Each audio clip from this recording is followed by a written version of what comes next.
বুখারী শরীফের 9 নম্বর পৃষ্ঠার মধ্যে ইমাম বুখারী রাহমাতুল্লাহ আলাইহি একটা বাব কায়েম করলেন, বাবু কুফরিন দুনা কুফরিন। ছোট কবর বড় কবর, কুফরে বেশ কম রয়েছে। এর মধ্যে একটা হাদিস উল্লেখ করলেন আবু সাঈদ খুদরি রাদিয়াল্লাহু তাআলা আনহু থেকে, ইবনে আব্বাস রাদিয়াল্লাহু তাআলা আনহু থেকে। তিনি বলেন, নবীজি বলেন, আমাকে দেখানো হয়েছে অধিকাংশ নারী জাহান্নামের মধ্যে জ্বলতেছে। সাহাবায়ে কেরাম প্রশ্ন করলেন, ইয়া রাসূলুল্লাহ আয়াকফুরনা বিল্লাহি ওয়া রাসূলিহি, নারীরা কি আল্লাহ আল্লাহ রাসূলের নাফরমানি করার কারণে জাহান্নামী হবে? নবীজি বললেন, না না, ইয়াকফুরুনাল আশীর, স্বামীর অবাধ্য হওয়ার কারণে অধিকাংশ নারী জাহান্নামে হবে। নাউজুবিল্লাহ বলেন, নাউজুবিল্লাহ। মামুন না, আপনারা নারাজ হবেন না, আমি আপনাদের পক্ষে বয়ান করব, বিপক্ষে বয়ান করব না। আপনারা এই কথা বলবেন না ধরেই আমাদের বিপক্ষে, না না, আমি আপনাদেরকে বাঁচাবো। আপনাদের পক্ষে বয়ান, বিপক্ষে নয়। আউযু বিল্লাহি মিনাশ শাইতানির রাজীম, বিসমিল্লাহির রহমানির রহিম। يا أيها الناس اتقوا ربكم الذي خلقكم من نفس واحدة وخلق منها زوجها وبث منهما رجالا كثيرا ونساء واتقوا الله الذي تساءلون به والأرحام إن الله كان عليكم رقيبا صدق الله مولانا العظيم.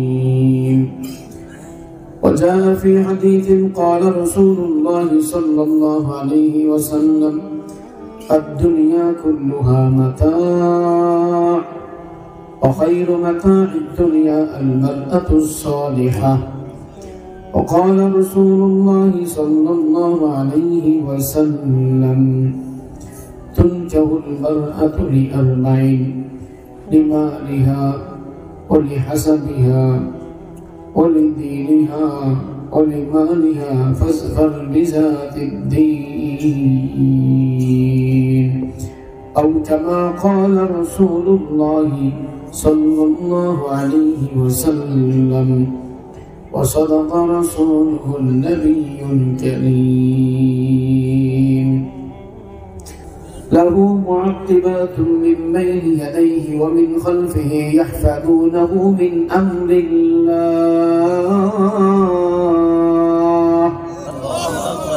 মানুষের ডানে বামে সামনে পিছনে চতুর্দিক থেকে ফেরেশতা হেফাজত করতেছে। সুবহানাল্লাহ। তো মানুষকে হেফাজত করে কে? আল্লাহ। কিন্তু বডিগার্ড বানাইছে কাদেরকে? বডিগার্ডের দাম বেশি না মালিকের দাম বেশি? এমপি সাহেবের বডিগার্ড থাকে, তো দাম কি বডিগার্ডের না এমপি সাহেবের? তো মানুষ হইল মন্ত্রী, হ্যাঁ বডিগার্ড। জানেন কতজন বডিগার্ড? والسماء والطارق وما أدراك ما الطارق النجم الثاقب إن كل نفس لما عليها حافظ. এই আয়াতের তাফসীরে মুফতি শফিউর রহমাতুল্লাহ উল্লেখ করেছেন কুরতুবীর হাওলা দিয়ে যে এক একজন মানুষের সাথে হেফাজতকারী ফেরেশতার সংখ্যা 160 জন। তাহলে আমার সঙ্গে আপনার সঙ্গে ফেরেশতার সংখ্যা আছে কত? 160। আচ্ছা, আপনারা কি প্রতিদিন ফজরের পরে সূরা হাসর পড়েন কিনা? আপনারা না পড়লো ইমাম সাহেব জোরে জোরে পড়ে, আপনারা শুনেন কিছু কিছু বলতেছে, তাই না? কেন পড়েন? ওই যে ইমাম সাহেব বলছেন, খতিব সাহেব বলছেন, এবং আপনার জুমার বয়ানে শুনেছেন, আবার ওয়াইজিনদের জবান দিয়ে আপনারা শুনেছেন যে কেউ যদি প্রত্যেকদিন ফজরের পরে, প্রত্যেকদিন মাগরিবের পরে সূরাতুল হাসর আউযু বিল্লাহিস সামিউল আলিম মিনাশ শাইতানির রাজিম পড়ে, তাহলে ৭০,০০০ ফেরেশতা তার জন্য মাগরিব পর্যন্ত দোয়ায়ে মাগফিরাত করতে থাকে। তাহলে ফেরেশতার দাম বেশি না মানুষের দাম বেশি? হ্যাঁ, আবার মুসলিম তিরমিজি শরীফের মধ্যে হাদিস রয়েছে, নামাজের মধ্যে যখন কোন মানুষ আমিন বলে তখন যত ফেরেশতা এরাও আমিন বলে, তোমার আমিন ফেরেশতার আমিন মিলে গেলে তোমার জিন্দেগি সম্পূর্ণ মাফ। আবার বলে রব্বানা ওয়া লাকাল হামদ যখন পাঠ করে ফেরেশতাও পাঠ করে, যার রব্বানা লাকাল হামদ ফেরেশতার রব্বানা লাকাল হামদ মিলে যাবে, ওর সমস্ত সগীরা গুনাহ মাফ। তো ফেরেশতার দাম বেশি না মানুষের দাম বেশি? আল্লাহ আমাদেরকে মানুষ বানাইছেন, খুশি না নারাজ? সবাই বলে আলহামদুলিল্লাহ। এবার আপনারা বলেন তো, আবু জাহেলের দাম বেশি, ফেরাউনের দাম বেশি, নমরুদের দাম বেশি, আপনার উতবা, সাইবা, রবিয়া, আরো যত কাফের মুশরিক বেঈমান আছে, ওদের দাম বেশি? হ্যাঁ, ওদের দাম আছে কোনো? জান্নাতি না জাহান্নামী? তো বুঝা গেল পৃথিবীতে দামি মানুষকে জান্নাতি মানুষ যে, বলেন দামি মানুষকে, আরো জোরে দামি মানুষকে জান্নাতি মানুষকে ইমানদার যে। ইমান আছে জান্নাত আছে, ইমান নাই জান্নাত নাই। নবীজির আপন চাচা খাজা আবু তালেব 1 সেকেন্ডের জন্য কি জান্নাতে যাবে? 1 সেকেন্ডের জন্য জান্নাতে যাবে না। কেন? ইমান নাই, ইমান নাই। অতএব আমাদের ইমান আছে না নাই? আমরা কি একবার সূর্য আদায় করতে পারি? আলহামদুলিল্লাহ। তাহলে আমরা সবাই জান্নাতি না জাহান্নামী? জান্নাতে যাবে আবার দুইটা পদ্ধতিতে জাহান্নামে যাবে, জান্নাতে যাবে। 1 নম্বর, বাস হাশরের ময়দান যখন হবে একদল মানুষকে আল্লাহ বিনা হিসাবে জান্নাত দিয়ে দেবে। যেমন 1 নম্বর নবী রাসূল বিনা হিসাবে জান্নাতি, 2 নম্বর সাহাবায়ে কেরাম বিনা হিসাবে জান্নাতি, 3 নম্বর শহীদগণ বিনা হিসাবে জান্নাতি, 4 নম্বর ছোট ছোট নাবালিগ অবস্থায় বাচ্চা যারা মারা গেছে বিনা হিসাবে জান্নাতি, 5 নম্বর যারা নাকি পাগল, আকল বুদ্ধি নাই, এরা বিনা হিসাবে জান্নাতি। জোরে বলি সুবহানাল্লাহ। নবী রাসূল হিসাব হবে না বিনা হিসাব? সাহাবায়ে কেরাম বিনা হিসাব, শহীদগণ বিনা হিসাব, ছোট বাচ্চা বিনা হিসাব, বিবেক বুদ্ধি নাই পাগল যারা এরা বিনা হিসাব। আরো 70 জন মানুষ বিনা হিসাবে জান্নাতে যাবে। এক একজন আরো 70,000কে বিনা হিসাবে জান্নাতে নিয়ে যাবে। আল্লাহ আমাদেরকে বিনা হিসাবে জান্নাতে যাওয়ার তৌফিক দান করেন। 2 নম্বর জান্নাতে যাবে হিসাবের মাধ্যমে। হিসাবের মাধ্যমে যারা জান্নাতে যাবে এদের আবার 2 অবস্থা। 1 নম্বর হিসাব করে আটকা পড়ে যাবে, আটকা পড়ার কারণে জাহান্নামে চলে যাবে, দীর্ঘমেয়াদী জাহান্নামে চলার পরে এরপরে জান্নাতে যাবে। আবার কিছু কিছু মানুষ আছে হিসাব নিকাশ যখন শেষ হয়ে যাবে, হিসাবে পাস হয়ে যাবে, যখন হিসাবে পাস হবে আল্লাহ পাক হিসাব নিকাশের পর ওদেরকে আবার হিসাব করার পর জান্নাতে নিয়ে যাবে। সুবহানাল্লাহ। একদল তো বিনা হিসাবে জান্নাতি, আরেকদল হিসাবের পরে জান্নাতি, আরেকদল হিসাবের পরে আটকা পড়ে যাবে। কথা ঠিক না ঠিক? হিসাব নিকাশের পরে যারা জাহান্নামে চলে যাবে ওদেরকে আল্লাহ 5 তরিকায় জাহান্নাম থেকে মুক্ত করবে। বলেন কয় তরিকায়? 1 নম্বর আল্লাহ পাক নবীকে বলবে, দেখেন আপনার কোন উম্মত আছে কিনা আপনি জানান। এবার নবী যাবেন জাহান্নামের মধ্যে, দেখবেন কোন উম্মত আমার জাহান্নামে আছে কিনা। যখন দেখবে সুন্নত তার মাথার উপর ঝলমল করছে, সুন্নতের নূর দেখা যাচ্ছে, আল্লাহ রাসূল বলবে এই যে সুন্নত দেখা যায়, এরা ডান হাতে খানা খাইছিল, এরা 2 হাত ধরতে বসছিল, এরা টুপি পরছিল, এরা দাড়ি রাখছিল, কোন কারণে জাহান্নামে গিয়েছে। আল্লাহ এরা আমার উম্মত, এদেরকে জাহান্নাম থেকে মুক্ত করেন। নবীর সুপারিশে এদেরকে জাহান্নাম থেকে মুক্ত করে জান্নাত দিয়ে দিবেন। 2 নম্বর আল্লাহ পাক বলবে শহীদদেরকে, তোমরাও যাও দেখো তোমাদের পরিচিত কেউ আছে কিনা, এদেরকে ডাক দিয়ে জাহান্নাম থেকে মুক্ত করো, এদেরকে জাহান্নাম থেকে মুক্ত করা হবে। সুবহানাল্লাহ। 3 নম্বর আল্লাহ তাআলা ছোট ছোট বাচ্চাকে বলবে, তুমি তো নাবালিগ অবস্থায় মারা গেছিলা, দেখো তো তোমার আব্বা আম্মা জান্নাতে না জাহান্নামে। এবার মাশাআল্লাহ ওরা বলবে, আল্লাহ আমার আব্বা আম্মা জাহান্নামে যাইতে দিব না, আব্বা আম্মাকে না নিয়ে আমি জান্নাতে যাব না। ওই ছোট বাচ্চা হিসাব নিকাশে মা বাবা আটকা পড়ে যাবে, জাহান্নামে যেতে থাকবে। ছোট বাচ্চা এইভাবে ধরবে, আব্বা কই যান? বাবা আমি জাহান্নামে যাই। বলে না আপনাকে যেতে দেব না। বাবা আমার তো আমল না বাম হাতে আছে, আমার তো হিসাবে আটকা পড়ে গেছে। এবার এই বাচ্চা বলবে যদি আমার আব্বা আমাকে জাহান্নাম দেন তা আমাকে সাথে দিবেন। তখন আল্লাহ পাক বলবে না না কাম হবে না। আল্লাহ পাক বলবে না না তুমি ছেড়ে দাও। না আল্লাহ ছাড়বো না, যাই কিছু বলেন আজকে আমি আব্বা আমাকে ছাড়বো না।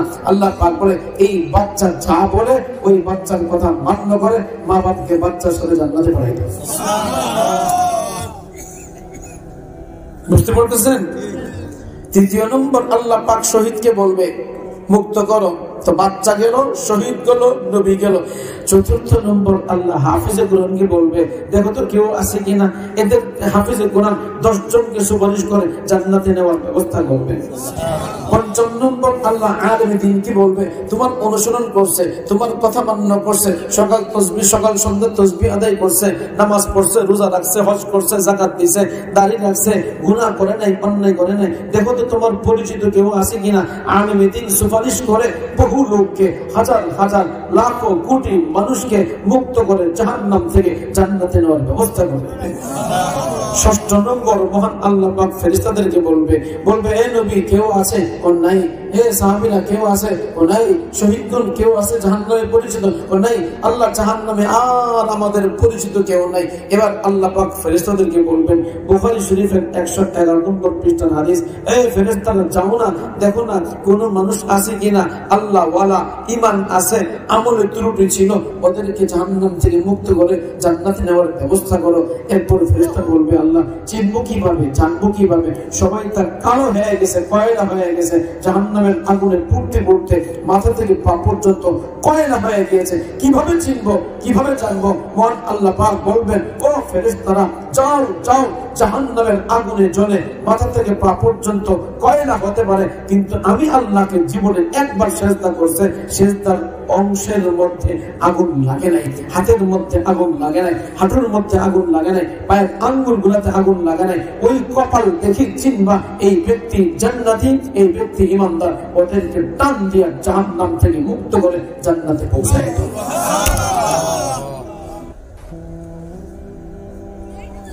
আর কেউ আছে? আর কেউ নাই।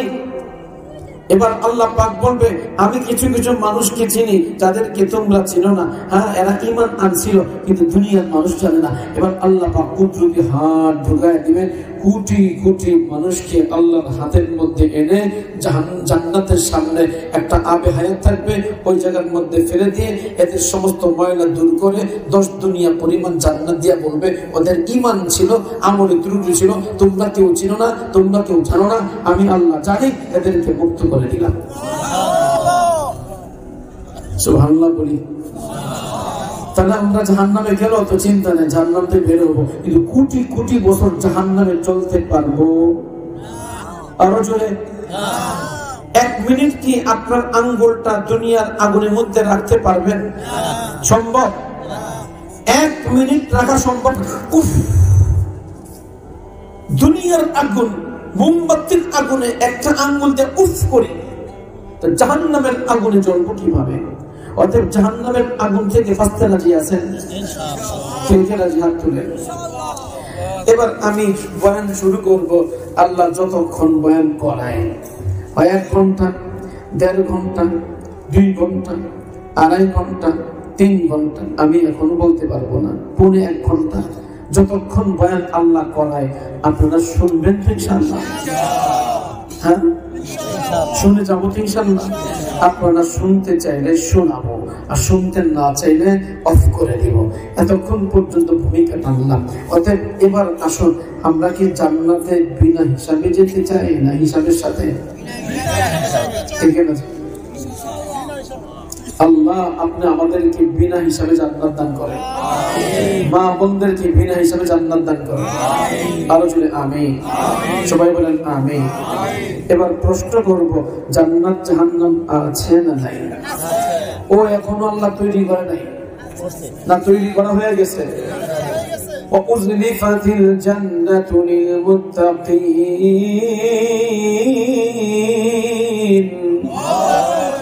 মুত্তাকিদের জন্য জান্নাত সাজানো হয়েছে। উইদ্দাতিল জান্নাত লিলমুত্তাকিন, মুত্তাকিদের জন্য জান্নাত তৈরি করা হয়েছে। সুবহানাল্লাহ। قد كنت على باب الجنة فإذا عامة من دخلها المساكين وأصحاب الجد معبوسون غير أن أصحاب النار قد أمر بهم إلى النار وقد كنت على باب النار فإذا عامة من دخلها النساء। বুখারী শরীফের হাদিস। প্যারা নবী সাল্লাল্লাহু আলাইহি ওয়াসাল্লাম ইরশাদ করেন, আমি জান্নাতের দরজার মধ্যে দাঁড়িয়ে দেখলাম অধিকাংশ গরীব মিসকিন অসহায় দরিদ্র যারা তারা জান্নাতের মধ্যে প্রবেশ করেছে, আর যারা কোটি কোটি টাকার মালিক তারা হিসাব দেওয়ার জন্য জাহান্নামের দরজার মধ্যে আটকা পড়ে আছে। তাহলে বুঝে থাকলে বলুন তো, অধিকাংশ গরীব মিসকিন অসহায় দরিদ্র তারা জান্নাতে না জাহান্নামে? আরো জোরে। আমি যখন জাহান্নামের দরজায় দাঁড়াইলাম দেখলাম অধিকাংশ নারী জাহান্নামে। তাহলে অধিকাংশ নারী কোথায়? আরো জোরে, অধিকাংশ নারী কোথায়? কেন জানা দরকার আছে না নাই? নূরে মদিনা মহিলা মাদ্রাসার উদ্যোগে আজকে বার্ষিক মাহফিল। এখানের মধ্যে অনেক মা বোনরা ওয়াজ শোনার জন্য আসছেন। ওয়াজ শোনার মাকসাদ কি? এমন কথা শুনবো যে কথা শুনে জাহান্নাম থেকে বাঁচার জন্য চেষ্টা করব। যেই কাজ করলে জাহান্নামে যাই ওই কাজ করব না, যেই কাজ করলে জান্নাতে যাইব ওই কাজ করার জন্য আমি উদ্বুদ্ধ হব। এটাই হলো ওয়াজ মাহফিলের মাকসাদ, ঠিক কি না? বুখারী শরীফের 9 নম্বর পৃষ্ঠার মধ্যে ইমাম বুখারী রাহমাতুল্লাহ আলাইহি একটা বাব কায়েম করলেন, বাব কুফরিন দুনা কুফরিন। ছোট কবর বড় কুফর, কুফরে কুফরে বেশ কম রয়েছে। এর মধ্যে একটা হাদিস উল্লেখ করলেন আবু সাঈদ খুদরি রাদিয়াল্লাহু তাআলা থেকে, ইবনে আব্বাস রাদিয়াল্লাহু তাআলা থেকে। তিনি বলেন, নবীজি বলেন, আমাকে দেখানো হয়েছে অধিকাংশ নারী জাহান্নামের মধ্যে জ্বলতেছে। সাহাবায়ে কেরাম প্রশ্ন করলেন, ইয়া রাসূলুল্লাহ আয়াকফুরনা বিল্লাহি ওয়া রাসূলিহি, নারীরা কি আল্লাহ আল্লাহ রাসূলের নাফরমানি করার কারণে জাহান্নামী হবে? নবীজি বললেন, না না, ইয়াকফুরুনাল আশীর, স্বামীর অবাধ্য হওয়ার কারণে অধিকাংশ নারী জাহান্নামে হবে। নাউজুবিল্লাহ বলেন, নাউজুবিল্লাহ। মামুন না, আপনারা নারাজ হবেন না, আমি আপনাদের পক্ষে বয়ান করব, বিপক্ষে বয়ান করব না। আপনারা এই কথা বলবেন না ধরেই আমাদের বিপক্ষে। না না, আমি আপনাদেরকে বাঁচাবো, আপনাদের পক্ষে বয়ান, বিপক্ষে নয়। সাহাবায়ে কেরাম প্রশ্ন করলেন, ইয়া রাসূলুল্লাহ, নারী সাহাবীরা প্রশ্ন করলেন, ইয়া রাসূলুল্লাহ, অধিকাংশ নারী জাহান্নামে জ্বলবে আল্লাহর নাফরমানির কারণে, রাসূলের নাফরমানির কারণে। নবীজি বললেন, না না না, ইয়াকফুরুনাল আশীর, স্বামীর অবাধ্য হওয়ার কারণে অধিকাংশ নারী জাহান্নামের মধ্যে জ্বলবে। এবার আমি আপনাদেরকে প্রশ্ন করব, এই বয়ানটা আমার না নবীজির? এই বয়ানটা কি আমি করছি নাকি নবীজি করেছেন? এটা কি চটি কোনো বইয়ের মধ্যে আছে নাকি বুখারী শরীফের মধ্যে আছে? বুখারী শরীফের 9 নম্বর পৃষ্ঠার মধ্যে রয়েছে বাব কুফরিন দুনা কুফরিন অধ্যায়ের মধ্যে। আর নবীজি স্বয়ং নিজে দেখলেন কিভাবে। 5টা উত্তর রয়েছে। 1 নম্বর, নবীজি ঘুমিয়েছিলেন, ঘুমের মধ্যে স্বপ্ন যুগে দেখলেন অধিকাংশ নারী জাহান্নামের মধ্যে। 2 নম্বর, কাশফের মাধ্যমে জানতে পারলেন। 3 নম্বর, নবীজি সাল্লাল্লাহু আলাইহি ওয়াসাল্লাম একদিন নামাজ আদায় করতেছিলেন, এটাকে বলা হয় সূর্য গ্রহণের নামাজ। সূর্য গ্রহণের নামাজ যখন পড়তেছিলেন, মহান আল্লাহ আমার নবীর সামনে জাহান্নাম পেশ করলেন, জান্নাত পেশ করলেন। জান্নাত দেখলেন, জাহান্নাম দেখলেন। জান্নাত যখন দেখলেন, জান্নাতের আঙ্গুর ঝুলতে দেখলেন। নবীজি জান্নাতের আঙ্গুর ঝুলতে দেখে দেরি করলেন না, আঙ্গুরটা ধরে টান দিবেন। আল্লাহ পাক বললেন, দুনিয়ার মধ্যে জান্নাতের আঙ্গুর খাওয়া যাবে না, ছেড়ে দেন, ছেড়ে দেন। নবীজি ছেড়ে দিলেন। 2 নম্বর, জাহান্নাম দেখলেন, ইয়াহতিমু বাদুহা বাদান, জাহান্নামের আগুন একদিকে আরেকটার মধ্যে ঢুকে যাচ্ছে। এত লেলিহান ছিল, এত অগ্নিশিখা ছিল। নবীজি ভয়ে পিছনে আসতে শুরু করলেন। তখন নবীজি দেখলেন অধিকাংশ নারী জাহান্নামের মধ্যে জ্বলতেছে। 4 নম্বর উত্তর হইল, নবীজি সাল্লাল্লাহু আলাইহি ওয়াসাল্লাম মেরাজে গেলেন। মেরাজে যাওয়ার পর জান্নাতের মধ্যে দেখেছেন কারা জান্নাতে যাবে, জাহান্নামের দরজায় দাঁড়িয়ে দেখছেন কারা জাহান্নামের মধ্যে যাবে। অতএব নবীজি দেখলেন অধিক অধিকাংশ নারী জাহান্নামের মধ্যে চলছে। এবার আপনাদেরকে প্রশ্ন করব, আমাদের বিবি আছে না নাই? আচ্ছা, আমাদের বোন আছে না নাই? আমাদের মেয়ে আছে না নাই? এদেরকে জাহান্নাম থেকে বাঁচাবার জন্য চেষ্টা আমাদের করা দরকার আছে না নাই? আছে। কিভাবে বাঁচাবো এদেরকে জাহান্নাম থেকে? এদেরকে বাঁচাবার জন্য আপনাদেরকে পদ্ধতি, তুমি যদি সারা জীবন নারীদের খেদমত করো, ইহসান করো, ওদের যা চাওয়াটা পুরা করো, যদি সারা জীবন যা চাইছে তা দিছো, শাড়ি চাইছে দিয়েছো, কাপড় চাইছে দিয়েছো, তুমি আরাম চাইছো দিয়েছে, হ্যাঁ তুমি দিয়েছো, সব ব্যবস্থা করেছো, যদি কোনোদিন একটা কাজ তোমার থেকে তার বিপরীত দেখতে পায়, মা রাআত মিনকা শাইআন, যদি কোনোদিন তোমার থেকে খারাপ একটা কাজ দেখতে পায়, তুমি তার মন মতো কাজ করলা না, সে বলবে মা রাআইতু মিনকা খায়রান কত, আমি তোমার কাছ থেকে জীবনে কোনোদিন ভালো কাজ পাই না। নারীরা এইভাবে অকপটে সাথে সাথে আল্লাহ পাকের নাফরমানি করে, স্বামীর নাফরমানি করে। এই কথাটাও বুখারী শরীফের মধ্যে আছে, নবীজি ইরশাদ করেছেন, অতএব নারীদের জন্য নাফরমানি বাদ দিতে হবে, লানত বাদ দিতে হবে। অধিকাংশ নারী লানত করতে থাকে, অভিশাপ দিতে থাকে, আর তার সন্তানকে পর্যন্ত কুজাত বলে, অজাত বলে, আরো কত কিছু বলে, স্বামীকে গালি দেয়, সন্তানকে গালি দেয়, যার সাথে তার মিল হয় না তাকে গালি দিতে থাকে এবং তার প্রতি লানত করতে থাকে, অভিশাপ করতে থাকে। তুকফিরনাল লানা ওয়া তুকফুরনাল আশিরা, একদিকে তুমি লানত করো, আরেকদিকে স্বামীর অবাধ্য হও। এই দুইটা কারণে অধিকাংশ নারী জাহান্নামের মধ্যে জ্বলতে হবে। অতএব নারীদেরকে আমি বলবো, নবীজি মেরাজ থেকে এসে বলছেন, ইয়া মাশারান নিসা তাসাদ্দাকনা, তোমরা বেশি বেশি সদকা করো, বেশি বেশি তওবা করো, বেশি বেশি কান্নাকাটি করো। তোমাদের অধিকাংশ নারীকে জাহান্নামের মধ্যে জ্বলতে দেখছি, সদকা ছাড়া জাহান্নাম থেকে বাঁচার কোনো উপায় নাই। অতএব আমার নবী নারীদেরকে জাহান্নাম থেকে বাঁচাবার জন্য যা দেখছেন তাই বলেছেন। আমিও আজকে নূরে মদিনা মহিলা মাদ্রাসার উদ্যোগে বার্ষিক মাহফিলে নবীজির মতো দরদ নিয়ে বলছি, মাদেরকে বলবো, স্বামী বড় ধন, স্বামীর চেয়ে বড় নেয়ামত একজন মহিলার জন্য কিছু হতে পারে না। কারণ বাবা তো শেষ হয়ে গেল, স্বামীর মাধ্যমে মৌত পর্যন্ত তার সংসার, স্বামীর সংসারে চলতে হবে, স্বামীর মাধ্যমে তার পেটের মধ্যে ছেলে হবে, মেয়ে হবে, এই ছেলে মেয়ের মাধ্যমে মৃত্যুর পরবর্তী জীবনে তার সদকায়ে জারিয়া হবে। তোমার ছেলে তোমার জন্য দোয়া করবে, তুমি জান্নাতের মধ্যে প্রমোশন হতে থাকবে। তোমার মেয়ে তোমার জন্য দোয়া করবে, জান্নাতের মধ্যে প্রমোশন হতে থাকবে।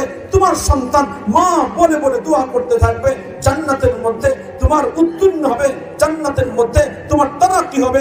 যদি তুমি স্বামীর নাফরমানি করো, তোমার বংশ শেষ হয়ে যাবে, তোমার উপর লানত বর্ষণ হবে, তোমার জন্য জাহান্নাম অবধারিত হবে। অতএব নারীদেরকে এক নম্বর কথা হইল, জাহান্নাম থেকে বাঁচার জন্য স্বামীর কদর করো, স্বামীর পায়ের নিচে তোমার জান্নাত। এই কথাটা না হলো স্বামী খুশি তো আল্লাহ খুশি, স্বামী নারাজ আল্লাহ নারাজ, স্বামী খুশি জান্নাত ওয়াজিব, স্বামী নারাজ তো জাহান্নাম ওয়াজিব। কথা ঠিক না?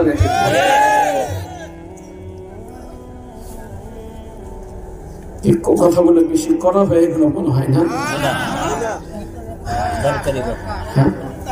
অনেক বেশি করা হয়ে গেল। আল্লাহ, মা বোনরা আপনারা বদলে দেন না, আমার কিন্তু মা আছে। এই বসে চলেন না, 1 ঘন্টা বলে বলেন শেষ করবো, এত বলে বলে শেষ করতে ইনশাআল্লাহ। আল্লাহ মা বোনদেরকে স্বামীর কদর করার তৌফিক দান করে।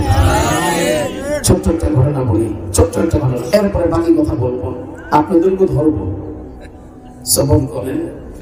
বলেন নবী 2 তরফা না 3 তরফা, 4টা কথা বলবো। 1 নম্বর ভালো স্ত্রীকে, 2 নম্বর ভালো স্বামীকে, 4 নম্বর ভালো বাবাকে, 5 নম্বর ভালো মাকে, 6 নম্বর ভালো সন্তান। এই একটা কথা, আল্লাহ জানে কতক্ষণ লাগে। ওয়াজ তো ধরছি, আল্লাহ জানে কতক্ষণ লাগে, জানি না। শুনতে রাজি আছেন ইনশাআল্লাহ? তাহলে 1 নম্বর কথা হইল ভালো মাকে, ভালো স্ত্রীকে। ভালো স্ত্রী তাকে বলে স্বামীর কথা মানে যে, কথা ঠিক না ঠিক? স্বামীর অনুমতি ছাড়া ঘর থেকে বের হওয়া জায়েজ নাই, হারাম। খেয়াল করে শুনেন, স্ত্রী ঘর থেকে বের হওয়ার জন্য স্বামীর অনুমতি লাগবে। স্বামীর অনুমতি ছাড়া ঘর থেকে বের হওয়া জায়েজ নাই, হারাম। অতএব স্বামী যদি বলে তুমি ঘর থেকে বের হবে না, তাহলে স্ত্রীর জন্য জায়েজ নাই ঘর থেকে বের হওয়া।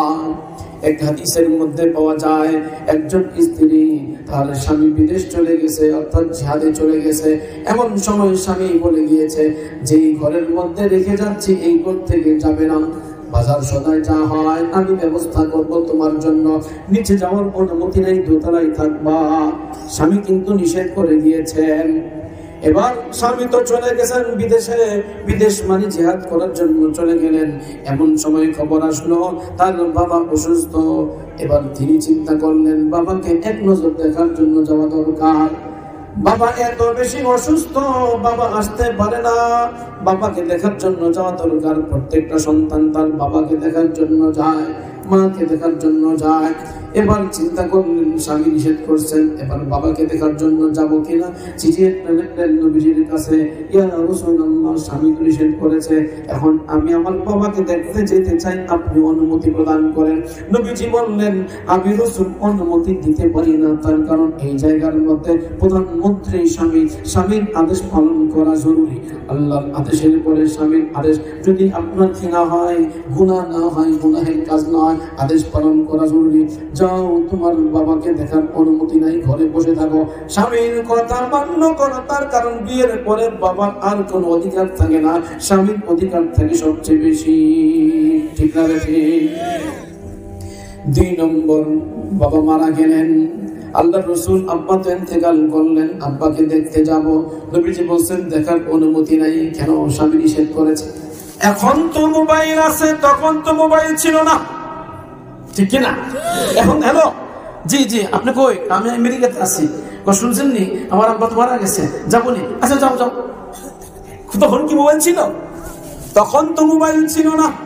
প্যারা নবী সাল্লাল্লাহু আলাইহি ওয়াসাল্লাম ইরশাদ করলেন বাবাকে দেখার অনুমতি নাই, মরা লাশও দেখার অনুমতি নাই। এবার মেয়ের মনে কষ্ট আছে না নাই? মেয়ের মনে কষ্ট, বাবাকে দেখতে পারলাম না, না জীবিত অবস্থায় না মরার পরে। এবার যখন এই বাবাকে দাফন করা হইল, দাফন করার পর প্যারা নবী সাল্লাল্লাহু আলাইহি ওয়াসাল্লাম তার কাছে খবর পাঠাইলেন, একটি আদেশ পালন করার কারণে নবীর আদেশ পালন করলা, স্বামীর আদেশ পালন করলা, তোমার বাবা অন্যায়ের কারণে আটকা পড়ে গিয়েছিল, কবরে জাহান্নামের আযাব হইতেছিল। শুধুমাত্র তুমি স্বামীর আদেশ পালন করেছ, বাবাকে দেখতে যাও নাই। এতটুকু আদেশ পালন করার কারণে মহান আল্লাহ তোমার বাবার কবরের আযাব বন্ধ করে দিয়েছে। লাভ হইল না ক্ষতি হইল? আরো জোরে সবাই বলেন সুবহানাল্লাহ বলি। অতএব স্বামীর আদেশ পালন করা দরকার আছে না নাই? আছে। স্বামীকে আপনি কি মনে করছেন? তেজপাতা মনে করছেন? হ্যাঁ, স্বামীকে তুই তাই করে কথা বলেন, তেজপাতা মনে করছেন স্বামীকে? স্বামী বহু দামি জিনিস। স্বামী যদি ঘরে থাকে, নফল রোজা রাখা স্ত্রীর জন্য জায়েজ নাই, হারাম। স্বামীর অনুমতি ছাড়া। কথা বুঝছেন? দেখেন স্বামীর ফজিলত বুঝায়, স্বামীর ফজিলত কি বুঝেন? স্বামী যদি ঘরে থাকে, স্বামীর অনুমতি ছাড়া নফল রোজা রাখা যাবে না। স্বামীকে বলবেন আমি তো কালকে রোজা রাখতে চাই, শাবান মাস শুরু হয়েছে, দলিল দেখাই, প্রমাণ দেখাই। প্যারা নবী সাল্লাল্লাহু আলাইহি ওয়াসাল্লামের স্ত্রী আম্মা জান আয়েশা সিদ্দিকা রাদিয়াল্লাহু তাআলা রমজান মাসে ভাঙতি রোজা থাকে 7টা অথবা 8টা। নারীদের কিন্তু মাসিক অবস্থায় রোজা রাখা যায় না, নামাজ পড়া যায় না, কোরআন পড়া যায় না, কোরআন ধরা যায় না। 4টা কথা। 1 নম্বর কোরআন ধরা যায় না মাসিক অবস্থায়, 2 নম্বর কোরআন তেলাওয়াত করা যায় না, 3 নম্বর নামাজ পড়া যায় না, 4 নম্বর রোজা রাখা যায় না। কিন্তু রোজা কাজা করতে হবে, নামাজের কাজা নাই।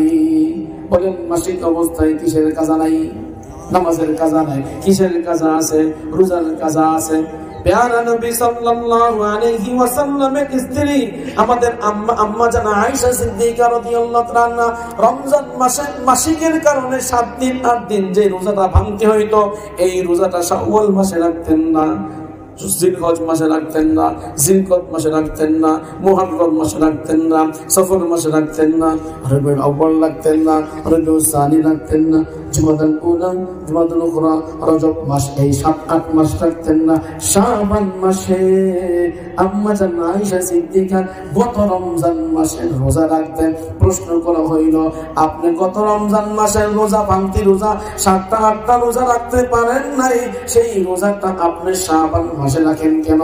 তিনি উত্তরে বললেন, নবীজি সাল্লাল্লাহু আলাইহি ওয়াসাল্লাম সবচেয়ে বেশি রোজা রাখতেন শাবান মাসে, শাওয়াল মাসে রাখতেন না, এরপরে জিলকদ মাসে রাখতেন না, ইখতিয়ার থাকতো, কখনো রাখতেন কখনো রাখতেন না, কিন্তু শাবান মাসে বেশি দিন রোজা রাখতেন। তাই নবীজির প্রয়োজন আমার প্রতি কম থাকতো, যার ফলে আমি রোজা রাখলে নবীজির কষ্ট হইতো না। অন্য যে কোনো মাসে রোজা রাখলে নবীজি যদি এসে বলেন, আয়েশা আমার প্রয়োজন, তোমার কি অবস্থা? যদি বলি রোজা রাখছি, নবী কষ্ট পাবে, এই জন্য আমি অন্য মাসে রোজা রাখি না, শাবান মাসে নবী রোজা বেশি রাখে, আমিও ভাঙতি রোজা রাখি। আল্লাহু আকবার বলে। দেখছেন স্বামীর কেমনে খেদমত করতে হয়? স্বামীর অধিকার কতটুকু দেখেন। আম্মা জান আয়েশা সিদ্দিকা স্বামীর হক আদায় করেছে, আর স্বামী আসছে মাদ্রাসা থেকে, স্বামী আসছেন ঢাকা থেকে, এখন আপনি কালকে তো 13 তারিখে রোজা বাকি, স্বামী কি করবো? হ্যাঁ, আপনি জানেন স্বামী আসছে, স্বামী যদি আসে 15 রজব 15 শাবান মাসের 15 তারিখে রোজা রাখতে হলো, স্বামীর অনুমতি লাগবে। কথা বলেন ঠিক কিনা? তো স্বামী এতটা অধিকার আল্লাহ পাক দিয়েছেন, অতএব স্বামীর অনুমতি ছাড়া রোজা রাখা যায় না, স্বামীর অনুমতি ছাড়া ঘরের বাহিরে যাওয়া যায় না, স্বামীর অনুমতি ছাড়া ঘরের ভিতরে কাউকে ঢোকানো যায় না। আল্লাহু আকবার বলেন। আল্লাহু আকবার। স্বামীর খেদমত করতে রাজি আছি ইনশাআল্লাহ। আমরা করতে গেলেন মাদেরকে বলছি, মা আপনাদেরকে অনুরোধ করছি, স্বামীর সাথে বেয়াদবি করবেন না, স্বামীকে কষ্ট দিবেন না। স্বামী সবচেয়ে বড় ধন, স্বামী খুশি তো জান্নাত, স্বামী নারাজ তো জাহান্নাম। আল্লাহ আমাদের মা বোনদেরকে স্বামীর খেদমত করার তৌফিক দান করেন। আরো জোরে সবাই বলেন আমিন। দুটো আয়াত পড়বো, এরপরে ভালো স্বামী কাকে বলে এটা বলবো, এরপর ইনশাআল্লাহ ভালো সন্তান কাকে বলে, ভালো মা কাকে বলে, ভালো বাবা কাকে বলে, একটা উত্তর দিয়ে বয়ান তাড়াতাড়ি শেষ করবো। এবার আপনারা আসেন, দুইটা কথা বলবো। 1 নম্বর কথা, বাবা আদমকে আল্লাহ সৃষ্টি করলেন, একা থাকতে পারলেন? সঙ্গীর সৃষ্টি করছেন কিনা? নাম কি? মা হাওয়াকে সৃষ্টি করলেন। সৃষ্টি করার পর কি বললেন? وقلنا يا آدم اسكن أنت وزوجك الجنة।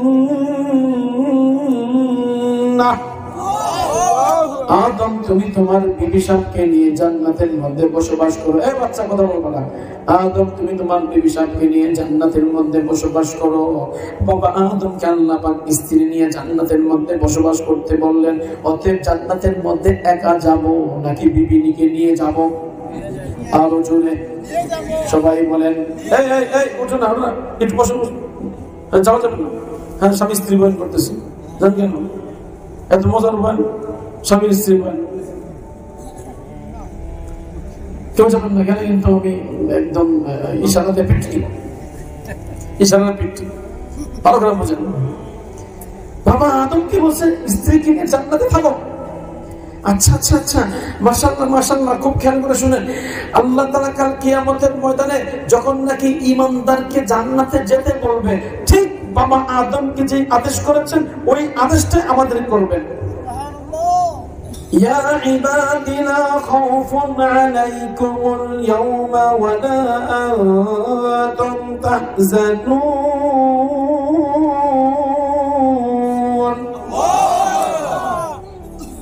ادخلوا الجنة أنتم وأزواجكم تحبرون। হে ঈমানদাররা, জান্নাতে যাও, একা যাবে না, বিবি স্বামীকে ধরে জান্নাতে যাও। একা যাওয়া যাবে না, বউকে সাথে নিয়ে জান্নাতে যাও। বলেন কাকে নিয়ে জান্নাতে যাব? বিবি স্বামীকে নিয়ে জান্নাতে যেতে রাজি আছে ইনশাআল্লাহ। বিবি নেককার হবে নাকি বদকার হবে? মিশকাত শরীফের হাদিসের মধ্যে পাওয়া যায় বদকার বিবি কাকে বলে আমি আপনাদেরকে বোঝাবার চেষ্টা করব, নেককার বিবি কাকে বলে বোঝাবার চেষ্টা করব, ভালো স্বামী কাকে বলে বোঝাবার চেষ্টা করব সংক্ষিপ্ত আকারে।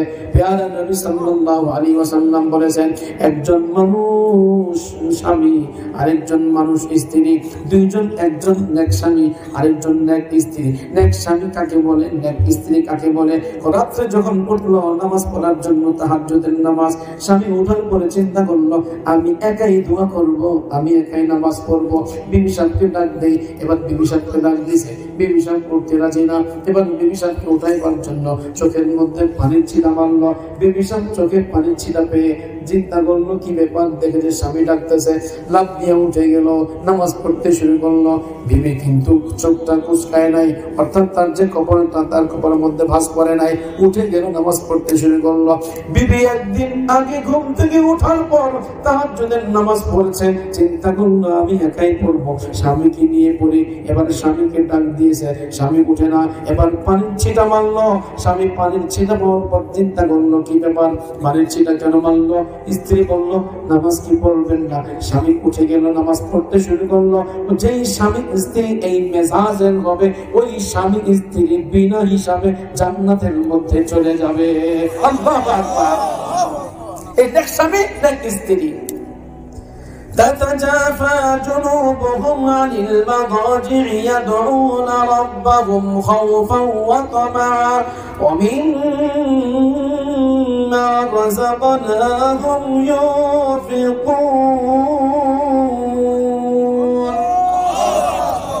অতএব নেক স্বামী হতে রাজি আছি, আমার বিবিকে নেক বানাতে রাজি আছি ইনশাআল্লাহ। বলেন না আমিন? আমিন। আরো জোরে আমিন। আল্লাহ আমাদের বিবিকে নেককার বানাই দেন, আমিন। আল্লাহ তাআলা বিবিদেরকে নেক হওয়ার তৌফিক দান করেন, আমিন। এই গেল এক নম্বর কথা। দুই নম্বর কথা খেয়াল করে শুনবেন। প্যারা নবী সাল্লাল্লাহু আলাইহি ওয়াসাল্লামের স্ত্রী ছিল কতজন কেউ বলতে পারবেন? কেউ জানেন না, কেউ জানেন না। নবীজির স্ত্রী ছিল কতজন? 11 জন। নবীজি বিয়ে করেছেন 12টা, স্ত্রী ছিল 11 জন। আরে 12 বিয়ে করছেন মানে কি? এই বাচ্চা, এই বাচ্চা আমার দিকে এই উঠান না, থাকো না, না তোমরা থাকো, তো কথা বলবো না, তোমরা থাকো, তোমাদের আমার দরকার, ঠিক আছে? বাচ্চাদের বসানো দরকার। প্যারা নবী সাল্লাল্লাহু আলাইহি ওয়াসাল্লাম বিয়ে করেছেন 12টা, স্ত্রী ছিল 11 জন। একজন ছিল কুমারী আর বাকি সবাই ছিল বিধবা। নবী আলাইহিস সালাতু ওয়াসসালাম একজনকে বিয়ে করলেন, নাম হলো মা খাদিজাতুল কুবরা। বয়স যখন 25, বিয়ে করলেন 40 বছর বয়স্ক মা খাদিজাতুল কুবরা রাদিয়াল্লাহু তাআলা আনহাকে। মা খাদিজা যখন মারা যান, নবীর বয়স তখন 50। এবার নবীজি সাল্লাল্লাহু আলাইহি ওয়াসাল্লাম বাচ্চাদেরকে লালন পালন করার জন্য বিয়ে করলেন সাউদা রাদিয়াল্লাহু তাআলা আনহাকে। এরপর আল্লাহ পাক রব্বুল আলামিন স্বপ্নের মাধ্যমে দেখাইলেন মা আয়েশাকে বিয়ে করার জন্য। কুমারী নারী বিয়ে করলেন মা আয়েশা সিদ্দিকা রাদিয়াল্লাহু তাআলা। নবীজি সাল্লাল্লাহু আলাইহি ওয়াসাল্লাম স্ত্রী হলো মোট 11 জন, কিন্তু বিয়ে করলেন একজনের নাম হলো উমাইমা। উমাইমাকে বিয়ে করার পর নবীজি সংসার করার জন্য খেজুর বাগানের মাঝখানে একটা ঘর নির্মাণ করলেন, সেখানে বাসর রাত্রি যাপন করবেন। যখন ঘরের মধ্যে ঢুকলেন, স্ত্রী বললেন আল্লাহুম্মা ইন্নী আউযু বিকা মিনকা লাম তামাসসানি। বুখারী শরীফের 22 নম্বর পারার কিতাবুত তালাক অধ্যায়ের প্রথম পৃষ্ঠার মধ্যে হাদিসটা রয়েছে। নবীজি বললেন উমাইমা, তোমার সম্মতিক্রমে আমি তোমাকে বিয়ে করেছি, তুমি কেন আমার থেকে আল্লাহর কাছে পানা চাও?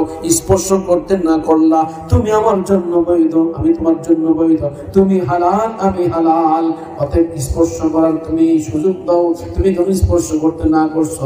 তখন তিনি বললেন ইয়া রাসূলুল্লাহ, ইয়া মুহাম্মদ, তোমার বাবা গরীব, তোমার সম্পত্তি নাই, আমার বাবা 1 নম্বর ধনী, আমি আলাল ঘরে দোলাল, সম্পত্তির অভাব নাই, অতএব আমি বড় লোকের মেয়ে, তুমি গরিবের ছেলে, তোমার সঙ্গে আমার কুফু হতে পারে না। কপাল খারাপ, কপাল কি? বদকিসমত, বদকিসমত। নবীজি একবার, দুইবার, তিনবার চেষ্টা করলেন, কিন্তু কাজ হলো না। নবীজি তিনবার চেষ্টা করে ফেল যখন হয়ে গেলেন, নবীজি ঘর থেকে বের হয়ে গেলেন। ঘর থেকে বের হয়ে যিনি উকিল ছিলেন, যিনি বিয়ে করলেন, তাকে বললেন, কার সঙ্গে বিবাহ করাইলা, সে তো আমার স্ত্রী হতে চায় না, যাও যাও, তাকে বিদায় করে দিলাম দুইটা আজরকি কাপড় দিয়ে। দুইটা কাপড় দিয়ে বিদায় করে দিলেন। এর নাম হলো তালাকে বায়েন। নবীজি তালাকে বায়েন দিয়েছে। আল্লাহ পাকের সিদ্ধান্ত, তালাকে বায়েন দিতে হয় কিভাবে, নবীর মাধ্যমে উম্মতকে শিক্ষা দিয়ে দিলেন। ঠিক কিনা? এই গেল নবীর স্ত্রী। একজন বাচ্চাদের স্ত্রী নাই, অর্থাৎ 12 থেকে একজন বাদ দিলে থাকে কয়জন? আরো ছিল কতজন? কতজন থাকে? হ্যাঁ হ্যাঁ। নবীজি একটা কথা বলছেন, ইস্তাউসু বিন-নিসাই খায়রা فإن المرأة خلقت من ضلع وإن أعوج ما في الضلع أعلاه। আগের বয়ান যেমন শুনছেন, আপনাদের কাছে ভালো লাগছে, এখন থেকে যে বয়ানগুলো করব শুনতে রাজি আছেন? আমল করতে রাজি আছেন? এবার দেখেন নবীজি কি বললেন। নবীজি বললেন, মেয়েদের সঙ্গে খারাপ আচরণ করবা না।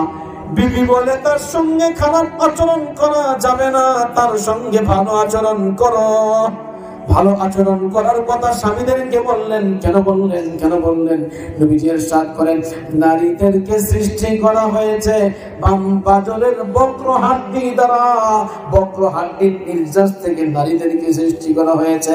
হাড্ডি যেমন বাঁকা, নারীদের স্বভাব তেমন বাঁকা। ঠিক না ঠিক? পাজরের হাড্ডি যেমন বাঁকা, সোজা করলে কিন্তু আপনার সোজা হবে না, ভেঙে যাবে। নারীদের হাড্ডি যেমন বাঁকা, তোমার হাড্ডি যেমন বাঁকা, নারীদেরকে বাঁকা হাড্ডি দিয়ে সৃষ্টি করা হয়েছে। তার মানে হাড্ডির মতো তাদের স্বভাবটা বাঁকা। এদেরকে সোজা করার চেষ্টা করবে না, এদের ভাইয়ে ভাইয়ে চলার চেষ্টা করবে। না বেশি কড়া, না বেশি নরম। একবারে নরম থাকবে না, তোমার ঘাড়ে চড়ে পেশাব করে। আবার এত বেশি শক্ত হবে না, তোমাকে চাই না আরেক জায়গায় ভেঙে যায়। ঠিক কিনা? করাও করা যাবে না, নরমও থাকা যাবে না, মাঝামাঝি থাকতে হবে। রাজি আছে ইনশাআল্লাহ? একটা কি মেসাল পেশ করবো আপনাদের সামনে? হ্যাঁ, আমার কিন্তু বয়ান একটু মুখস্থ নাই। এই বসতে বসতে যা আসতেছে বলতেছি। ওই যে আমাকে বলছে যে একটু মহিলা সম্পর্কে বয়ান করেন, যা কি করুন, যা আসতেছে ওইটাই বলতেছি। নিয়ম ছিল একটা, বয়ান করার হইতেছে আরেকটা। একটু খেয়াল করে শুনেন। আম্মা যেন আয়েশা সিদ্দিকার নাম শুনছেন? আমাদের আম্মা, তাই না? ছোট্ট ছোট্ট মেয়ে, আমাদের আম্মা। মাশাআল্লাহ, মেয়ে ছোট কিন্তু আমাদের মা। আল্লাহু আকবার বলেন। আম্মা যেন আয়েশা সিদ্দিকা, একবার তিনি গলার হার হারাই গেছে। হার তালাশ করতে করতে কাফেলা চলে গেছে। এমন সময় মা আয়েশা চিন্তা করলো, কেউ নাই, মরুভূমির মধ্যে একা একা শুয়ে রয়েছেন। চিন্তা করলেন, নবী আমাকে না পেলে আবার আমাকে নেওয়ার জন্য আসবে। এটাকে ইফকের ঘটনা বলা হয়। সূরাতুন নূরের মধ্যে 10টি আয়াত আল্লাহ নাযিল করেছেন ইফকের ঘটনায়। মা আয়েশা সিদ্দিকা যখন একা, একজন সাহাবী হযরত সাফওয়ান ইবনে আফফান রাদিয়াল্লাহু তাআলা আনহু, তিনি দেখলেন দূর থেকে কি দেখা যায়। হঠাৎ করে কাছে এসে আম্মা যেন আয়েশা সিদ্দিকার চেহারা দেখে চিনতে পারলেন তিনি আমাদের আম্মা। সাথে সাথে তিনি চেহারা ঘোরায় বললেন, ইন্না লিল্লাহি ওয়া ইন্না ইলাইহি রাজিউন। এটা পাঠ করা মাত্রই আম্মা যেন আয়েশা সিদ্দিকা সাথে সাথে খাম্মারা ওয়াজহাহু বিখিমারিহি, নবীজির স্ত্রী আমাদের মা চেহারা ঢেকে ফেললেন ওড়না দিয়ে। কারণ তখন পর্দার আয়াত নাযিল হয়েছে। এদিকে শয়তান এবং উবাই ইবনে সালুল মুনাফিকের সন্তান রটায় দিল যে নবীর স্ত্রী জিনা করছে। আরো জোরে সবাই বলেন, নবীজির স্ত্রী অন্যায় কাজ করতে পারে? নবীর বিবি অন্যায় করতে পারে না। কোন নবীর বিবি এই কাজ করতে পারে না। নবী যেমন ভালো, নবীর স্ত্রী তেমন ভালো। নবী যেমন পবিত্র, নবীর স্ত্রী তেমন পবিত্র। নবী যেমন 1 নম্বর, নবীর স্ত্রী তেমন 1 নম্বর। নবীর স্ত্রী কশ্চিন কালো 2 নম্বর হতে পারে না। যদিও কাফের হয়, যদিও মুশরিক হয়, কিন্তু চরিত্র নবী 1 নম্বর, নবীর বিবিও 1 নম্বর। আল্লাহু আকবার। الطيبات للطيبين والطيبات الطيبات للطيبين والطيبون للطيبات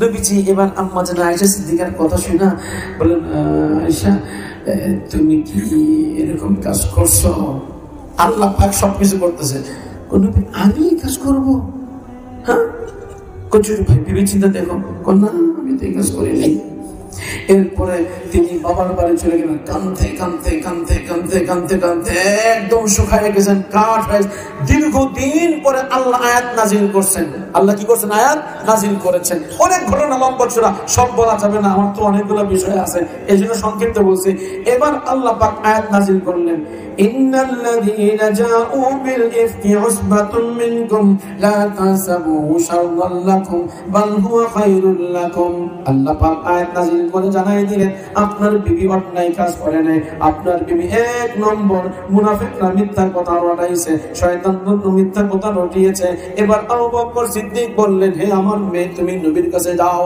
রাসূলের কাছে যে রাসূলকে স্বাগতম জানাও আল্লাহ রাসূল স্বাগতম আম্মা জান আয়েশা বললেন রাসূলকে স্বাগতম জানাবো না আমি স্বাগতম জানাবো আল্লাহকে যে আল্লাহ আমার প্রশংসা 10টি আয়াত নাযিল করেছেন সমস্ত প্রশংসা আল্লাহ নবীজির নয় আল্লাহু আকবার রাসূলকে অস্বীকার করছে না স্ত্রী স্ত্রী এটাকে অভিমান বলে নাম কি অভিমান অভিমান কবে লোক অভিমান করবে নবীর স্ত্রী পর্যন্ত নবীর সঙ্গে অভিমান করেছে তো তোমার বিবি অভিমান করতেই পারে তুমি কেন বিবিকে মানো আপনারা কি কথা বুঝতে পারছেন এক নম্বর ঘটনা দুই নম্বর ঘটনা কষ্ট হইতেছে একজন স্ত্রী পায়েস পাকাইছে পায়েস পায়েস পর্যন্ত পায়েস পায়েস ফিরনি মিষ্টি যেটা আমরা খাওয়ার পরে মিষ্টি খাই আমাদের বাংলাদেশের একটা সুন্নত আছে খাওয়ার পর মিষ্টি খাওয়া সুন্নত এটা সম্পূর্ণ বেদাতি কথা সম্পূর্ণ অনর্থক কথা সম্পূর্ণ মিথ্যা কথা খাওয়ার পরে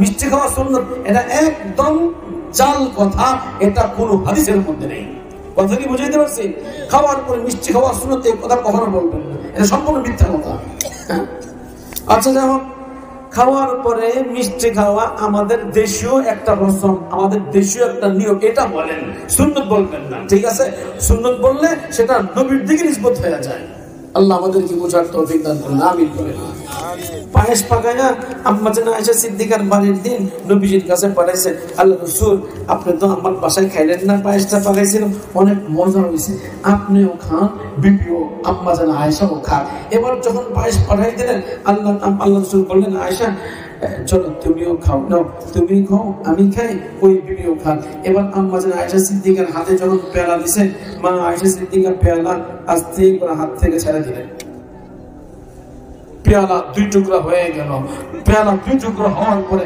পায়েসটা নিচে পড়ে গেল এবং নবীজি রাগ সারা পরিমাণ করেন না নবীজি নিজে বসলেন ঘর থেকে আরেকটা ভাণ্ড আনলেন ভাণ্ড এনে পেয়ালার মধ্যে ওই ভাণ্ডের ভিতরে সমস্ত পায়েসগুলো উঠাইলেন আর যেটা ভেঙে গিয়েছে ওটাকে ফেলে দিলেন ঘর থেকে বের করেন সাহাবায়ে কেরামকে বললেন তোমাদের মা আয়েশা সিদ্দিকা আজকে গায়রতমন্দ হয়েছে তার গায়রতের মধ্যে বাধা দিয়েছে আত্মমর্যাদা আঘাত করেছে যার ফলে সে পায়েস খায় না তার চিন্তা আমার বাড়ির দিন রাসূলকে আমি যা খুশি তা খাওয়াবো তুমি কেন আল্লাহ আমার বাড়ির দিন তুমি আল্লাহ কেন রাসূলকে আমি শুটকি ভর্তা খাওয়াবো তোমার কে কিছু করতে খাওয়াইতে কথা কি বুঝেন নাই সতীনের মাসলা কিসের মাসলা সতীনের বিষয় নবীর স্ত্রী সতীনের ক্ষেত্রে আপনার লেগে গেছে ইগুতে লাগছে ইগুতে বুঝুন তো ইগুতে লাগছে তোমরা খেয়ে ফেলো আমি খাবো না আমি খাই না আরো ইগু লাগবে আরো কষ্ট পাবে হ্যাঁ স্ত্রীকে কষ্ট দেওয়া যাবে না সাহাবায়ে কেরাম সেইরা খাইলেন নবীজি আরেকটা পাত্র বাহির থেকে ক্রয় করে ওই স্ত্রীকে দিয়ে বললেন যেন তোমার পাত্র যেটা ভেঙে গিয়েছিল আমি রাসূলের পক্ষ থেকে দিয়ে দিলাম এবার আপনাদেরকে প্রশ্ন করব আমার নবীজি স্ত্রীকে মারধর করেছেন স্ত্রীর সাথে রাগ করেছেন আর হুজুর রাগ করেছেন? মারেন নাই, রাগ করেন নাই, কোনো কথা বলেন নাই। এবার আরেকটা মজার কথা বলি, নবীর স্ত্রী ছিল কতজন? 11 জন। নবীর জীবদ্দশায় ছিল 9 জন। বলেন কতজন? 2 স্ত্রী মারা গেছে, একজন সাউদা রাদিয়াল্লাহু তাআলা, আরেকজন আম্মাজান খাদিজাতুল কুবরা রাদিয়াল্লাহু তাআলা। এরপর নবীজির মৃত্যু পর্যন্ত, মওত পর্যন্ত 9 জন স্ত্রী একসঙ্গে ছিলেন। স্ত্রীরা 2টা গ্রুপ হয়ে গেছে। আজকাল মাদ্রাসার মধ্যে ওস্তাদরা 2টা গ্রুপ হয়, স্কুলের মধ্যে 2টা গ্রুপ হয়, দলের মধ্যে 2টা গ্রুপ হয়, যুবদলের মধ্যে গ্রুপ হয়, ছাত্রদলের মধ্যে গ্রুপ হয়, ছাত্র সমাজের মধ্যে গ্রুপ হয়, যত দল আছে সব দলের মধ্যে গ্রুপ হয়। হয় কি হয় না? এটা হবে দুনিয়া, এটা নিয়েই চলতে হবে, গ্রুপ নিয়েই চলতে হবে। মাদ্রাসায় গ্রুপিং হলে মাদ্রাসা বন্ধ করতে না, এটা নিয়ে চলতে হবে। একটু মিলমিলাপ করার চেষ্টা করতে হবে, নরম হইতে হবে, ছাড় দিতে হবে। ছাড় না দিয়ে গ্রুপিং বন্ধ করে 1 নম্বর সবাই মুহতামিম মানবে, এটা কোশ্চিন কারো সম্ভব না, কোশ্চিন কারো সম্ভব না। দারুল দেওবন্দ দেখা যাবে এক দল আছে মুহতামিমকে পছন্দ করে, আরেক দল পছন্দ করে না। বাংলাদেশের যত মাদ্রাসা, ওই যে হানাফি মাদ্রাসা, কখনো এক দল মুহতামিম সাহেবকে পছন্দ করে, এক দল পছন্দ করে না। এটা নিয়েই মোটামুটি সামাল দিয়ে চলার চেষ্টা করা, এটাই আল্লাহ পাক চান। কথা ঠিক না বেটি? 2টা দল হয়ে গেল। আম্মা জান আয়েশা সিদ্দিকার বাড়ির দিন যখন আসে, মাশাআল্লাহ, তখন সাহাবায়ে কেরাম হাদিয়া পাঠায়। অন্য স্ত্রীর কামরায় গেলে হাদিয়া পাঠায় না, এবং স্ত্রীর সব একমত হয়েছে দল। আল্লাহ রাসূল আয়েশা সিদ্দিকার ঘরে গেলে হাদিয়া স্তূপ হয়ে যায়। আমাদের ঘরে আসলে হাদিয়া আসে না, এটা মানি না, মানি না, মানব না। আপনি সাহাবীদেরকে বলে দিবেন, আমি যখন উম্মে সালমার ঘরে যাব তখন তোমরা হাদিয়া পাঠাইবা, উম্মে হাবিবার ঘরে যাব তখন হাদিয়া পাঠাইবা। নবীজি বললেন, এই অধিকার আমার নাই, আমি এটা বলতে পারবো না। মুহাব্বতের কারণে মানুষ হাদিয়া দেয়, যাকে খুশি তাকে সাহাবী মুহাব্বত করবে, আমি মুহাব্বতের মধ্যে বাধা দিতে পারি না। ঠিক না বেটি? আপনি কেমন কথা বুঝেন? হাফসা রাদিয়াল্লাহু তাআলা, উম্মে হাবিবা, এই 2 জন আম্মা জান আয়েশা সিদ্দিকার ক্ষেত্রে যখন সুপারিশ করলেন যে আমাদের ক্ষেত্রেও যেন হাদিয়া আসে, আপনি সাহাবায়ে কেরামকে বলে দিবেন। নবীজি মানলেন না। এরপর মা ফাতেমা তুজাহরাকে ডাক দিয়ে বললেন, ফাতেমা, আমরা তোমার মা, জি মানি, আমাদের কথা মানবা কিনা? জি মানবো। তুমি তোমার বাবাকে বলবা হাদিয়া যেন প্রত্যেক বিবির ঘরের মধ্যে পৌঁছে, এক ঘরের হাদিয়া পৌঁছবে, আরেক ঘরে হাদিয়া পৌঁছবে না, তা আমরা মানি না। মা ফাতেমা বললেন, ঠিক আছে, আপনাদের কথা বাবার কাছে বলবো। এবার মা ফাতেমা তো যারা ঘরের মধ্যে আসলেন, নবীজির তরিকা ছিল, মা ফাতেমা যখন আসতেন নবীজি দাঁড়ায় যাইতেন, দাঁড়াইয়া মা ফাতেমাকে নিজের চাদরটা বিছায়া দিয়া ওই জায়গার মধ্যে সংবর্ধনা দিতেন। কেন? এত বেশি ভালোবাসতেন মেয়েকে। মেয়েকে দেখলে নবীজি ঠিক থাকতে পারতেন না, মেয়ের ভালোবাসা অনেক বেশি ছিল। সুবহানাল্লাহ। আম্মা জান ফাতেমা তুজাহরা রাদিয়াল্লাহু তাআলা নবীর কাছে এসে যখন বললেন, ইয়া রাসূলুল্লাহ, ইয়া আবাতি, আমার আব্বা জান আপনার কাছে সুপারিশ নিয়ে আসছি, আপনি সাহাবায়ে কেরামকে ঘোষণা করবেন হাদিয়া যেন প্রত্যেক বিবির কাছে পৌঁছায় দেয়। নবীজি চেহারা লাল হয়ে গেল, বললেন, এ ফাতেমা, সাবধান সাবধান, আর কোনদিন আমার কাছে এই কথা নিয়ে আসবে না। তার কারণ কি? শোনো, আমি আয়েশাকে মুহাব্বত করি, শুধু আমি করি না, মহান আল্লাহ পর্যন্ত আয়েশা সিদ্দিকাকে ভালোবাসে। আয়েশা সিদ্দিকাকে আল্লাহ নিজে প্রস্তাব দিয়ে বিয়ে করাইছেন। আম্মা জান আয়েশা আল্লাহ ভালোবাসে, আমি রাসূল ভালোবাসি। আয়েশার বিরুদ্ধে কোনো কথা আমি মানতে রাজি না। আল্লাহু আকবার। এখন প্রশ্ন করবেন, নবীজি একজনকে ভালো কেন বাসতেন বেশি? না, একটা কারণ। এই কারণটা যদি বলি, আপনারা যদি শুনেন, আমল করবেন। কে কে? চেষ্টা না, 100 সঙ্গে রাজি? সবাই রাজি? সহজ কথা, 2টা কথা বলবো। নাম্বার 1, পৃথিবীতে আল্লাহ কোরআন নাযিল করলেন।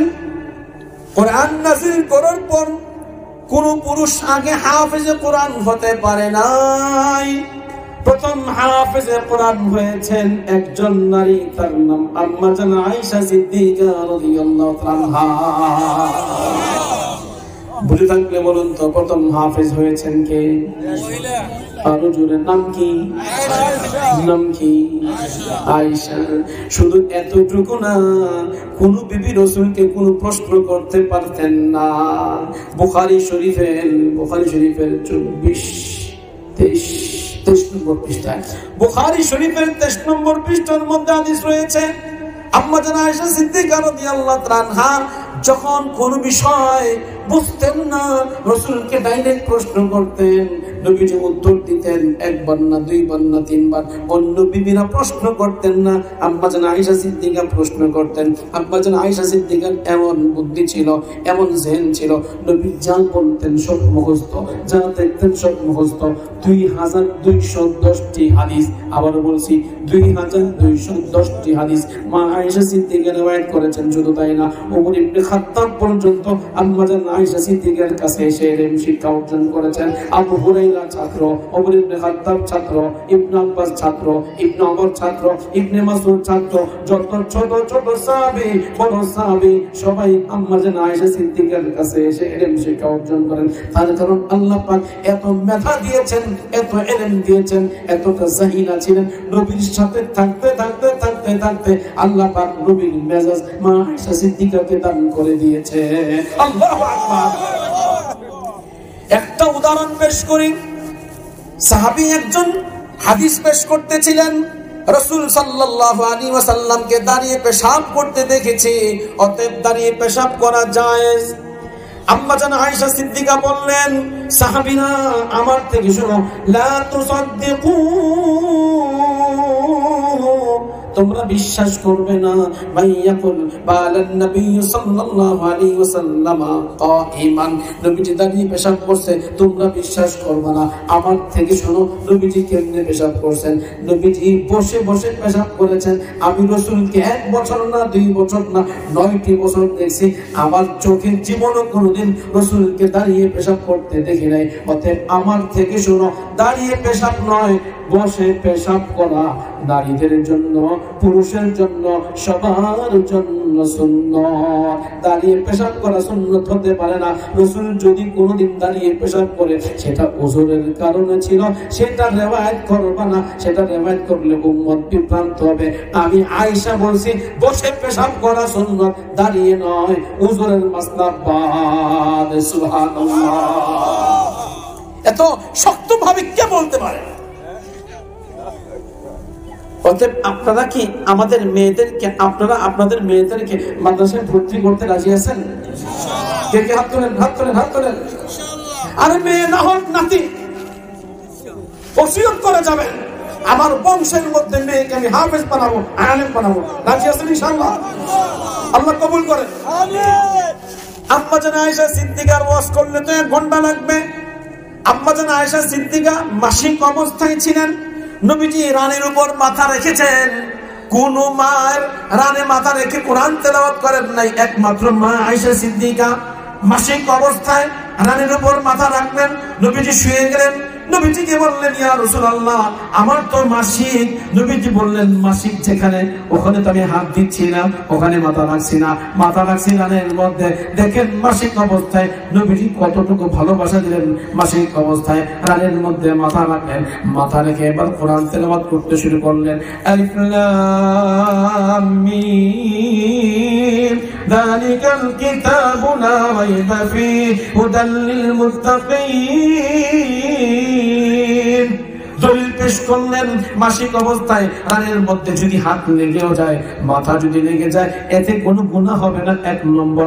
2 নম্বর, মাসিক অবস্থায় মাসিক গ্রস্ত নারীর সামনে কোরআন তেলাওয়াত করা যাবে। মাসিক গ্রস্ত নারী তার কান দিয়ে কোরআন তেলাওয়াত শুনতে পারবে, জবান দিয়ে পড়তে পারবে না। আল্লাহু আকবার বলেন। কথা কি বুঝতে পারছেন? অন্য কোনো বিবি না, মাত্র মা আয়েশা সিদ্দিকা।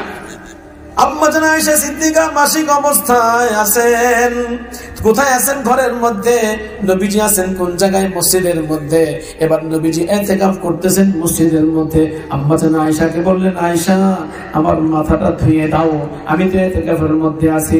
মসজিদের বাহিরে নবীজি মাথাটা দিয়ে দিলেন, শরীরটা কিন্তু মসজিদের ভিতরে, মাথা কিন্তু বাহিরে। বললেন, ইয়া রাসূল আমি তো মাসিক। ও মাসিক হলে কি হয়েছে? কোনো অসুবিধা নাই, মাসিকের জায়গায় মাসিক, মাথা ধুয়ে দিবা।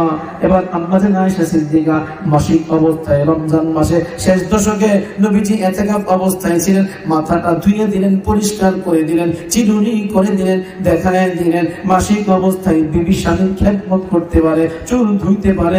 বিবি স্বামীর আপনার যদি অন্যান্য খেদমত করে, স্বামী যদি কন্ট্রোলিং পাওয়ার থাকে, এটা জায়েজ। আল্লাহু আকবার বলেন। আমাদের সমাজের মধ্যে অনেক মানুষ এমন আছে, নারী যখন মাসিকগ্রস্ত হয়ে যায় কাছে থাকে না, দূরে দূরে থাকে। শুধু তাই না, তার হাত ধরলে বলে আমি নাপাক হয়ে গেছি, তার খানাও খাইতে চায় না। এটা কিন্তু বেশি বাড়াবাড়ি হয়ে যায়। স্বামী স্ত্রী একসঙ্গে থাকবে, সাবধান। মাসিকগ্রস্ত অবস্থায় স্ত্রী তার নাভি থেকে নিয়ে হাঁটু পর্যন্ত কাপড় ভালোভাবে বাঁধবে। এতটুকু অংশের মধ্যে আপনার কাপড়ের নিচ দিয়ে ধরা জায়েজ নাই, হারাম, কবিরা গুনাহ হবে। আবার বলছি, কাপড়ের নিচ দিয়ে আপনার নাভি থেকে নিয়ে হাঁটু পর্যন্ত এতটুকু অংশ সংরক্ষণ করতে হবে।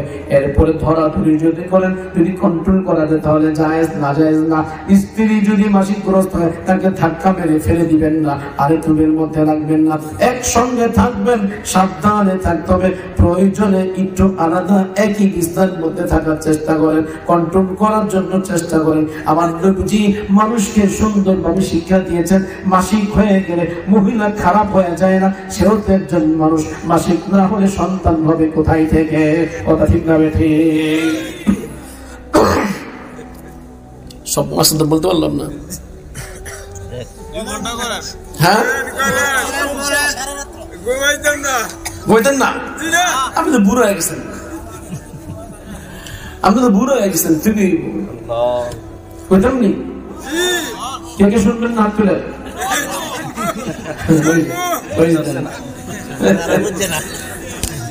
তো সহজ একটা কথা বলি। হ্যাঁ, আপনারা কি ভালো স্বামী হইতে রাজি আছেন? কে কে রাজি? খায়রুকুম খায়রুকুম লিআহলিহি ওয়া আনা খায়রুকুম লিআহলি। মা বোনটা বলবে, হুজুর খানে আমাদের বিরুদ্ধে কথা কইলা গেলেন, স্বামীদের কিছু কইলা চান। শুনেন, নবীজি বলছেন, ভালো স্বামীকে জানো, বিবির কাছে যে স্বামীটা ভালো, ওই স্বামীকে ভদ্র বলা যাবে। আমি আমার বিবিদের কাছে ভালো, আমি কোনোদিন বিবিদেরকে মারধর করি নাই। লা তাজলিমিল ওয়াজহা, সাবধান, বিবির চেহারার মধ্যে মারা জায়েজ নাই, হারাম। বিবির সঙ্গে খারাপ আচরণ করা যাবে না। বিবি তোমার স্ত্রী হওয়া সত্ত্বেও তার সঙ্গে খারাপ আচরণ করার অনুমতি নাই, তার সাথে ভালো আচরণ করা দরকার। মারধর করা যাবে না, গালি গালাজ দেওয়া যাবে না। এই